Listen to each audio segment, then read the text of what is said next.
नमस्कार दोस्तों। 1 फरवरी 2025 को वित्त मंत्री जी के द्वारा बजट पेश किया जाता है। इस बजट के अंदर कई सारी घोषणाएं की जाती है, लेकिन हमने देखा बजट के अंदर 8th पे कमीशन के संबंधित ना तो कोई बजट अलोकेट किया जाता है, ना कोई फंड अरेंज किया जाता है और ना ही इसकी कमेटी से संबंधित कोई अपडेट दी जाती है।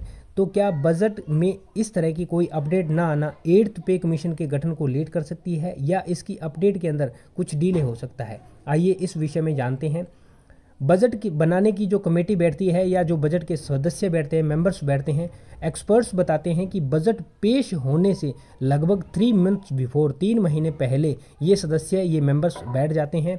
और ये मिशन इतना सीक्रेटली होता है कि इसमें कौन मेंबर किस डिपार्टमेंट से हैं, कौन कौन मेंबर हैं, किस किस तरह का काम उनको करना है, पूरा सीक्रेट के अंदर ये काम होता है। उन मेंबर्स को ना किसी से मिलने दिया जाता है, ना किसी से बातचीत करने दिया जाता है, ना वो कोई इलेक्ट्रॉनिक्स गैजेट अपने साथ ले जा सकते हैं। और ये भी बताया जाता है कि उनकी फैमिली मेम्बर्स को भी इस बारे में कोई पता नहीं होता।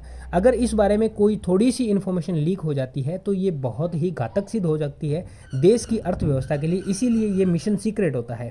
अब 3 महीने पहले यदि बजट बनाने के लिए कमेटी गठित की गई है, वो कमेटी बैठी है, तो बजट 1 फरवरी को पेश हुआ है, तो ये कमेटी लगभग अक्टूबर या सितंबर के एंड में बैठी होगी, अक्टूबर स्टार्टिंग या सितंबर एंड में। तो 1 फरवरी को बजट पेश हुआ, 3 महीने पूरे हो गए। लेकिन 8th पे कमीशन की घोषणा कब की जाती है? ये की जाती है 16 जनवरी के आसपास, अश्विनी वैष्णव जी केंद्रीय मंत्री, उनके द्वारा। तो यहाँ पे बजट पेश होता है 1 फरवरी को, बीच में बच जाते हैं 13 से 14 दिन।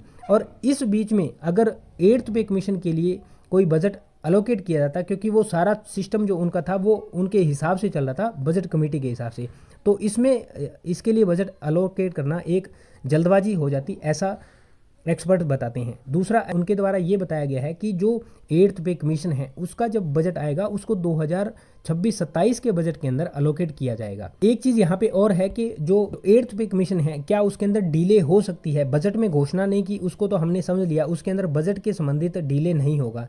लेकिन डिले ये बताया जा रहा है कि इसको गठन करने में सरकार ने थोड़ी देरी कर दी है, कमेटी अभी तक गठित नहीं हुई है, तो इसमें अनाउंस करने में देरी कर दी है। तो क्या इसके गठन में और इसको इम्प्लीमेंट करने में देरी हो जाएगी? तो जो पिछले पे कमीशन है उनको देखकर तो ऐसा लगता है कि देरी हो सकती है, क्योंकि जो 7th पे कमीशन आया था, बताया जा रहा है उसकी जो रिपोर्ट आई थी वो 14 से 16 महीने का उसको समय लगा था जब रिपोर्ट उसकी सबमिट हुई थी। और इसी तरह से जो पीछे के पे कमीशन है उनमें भी काफ़ी समय लगा था। लेकिन अभी जो टेक्नोलॉजी है बहुत एडवांस हो चुकी है, सिस्टम अपडेट हो चुके हैं और काम जो है वो फास्ट होने की पूरी उम्मीद है। और अनुमान लगाया जा रहा है कि 8 से 10 महीने के अंदर पूरी संभावना है कि 8th पे कमीशन की जो कमेटी है उसके द्वारा रिपोर्ट सौंप दी जाएगी और 1 जनवरी 2026 से ये पे कमीशन केंद्रीय कर्मचारियों के लिए प्रभावी रूप से लागू हो जाएगा। एक चीज़ यहाँ पे एक्सपर्ट्स और बताते हैं, और वो लगभग कर्मचारियों को इस बारे में नॉलेज भी रहती है। यदि 8th पे कमीशन अपनी रिपोर्ट सौंपने में देरी कर देता है, मान लीजिए 1 जनवरी 2026 से पहले अपनी रिपोर्ट नहीं सौंप पाता है, थोड़ा डिले हो जाता है, तो केंद्रीय कर्मचारियों और पेंशन कर्मियों को 1 जनवरी 2026 से ही प्रभावी रूप से लाभ दिए जाएंगे और उनका जो एरियर बनेगा वो एरियर उन कर्मचारियों के खाते के अंदर ट्रांसफर कर दिया जाएगा। भले ही 8th पे कमीशन को लागू करने में देरी हो जाए या इसकी रिपोर्ट आने में देरी हो जाए, लेकिन जो लाभ है वो 1 जनवरी 2026 से ही कर्मचारियों को मिलने वाला है। तो दोस्तों, ये थी इन्फॉर्मेशन।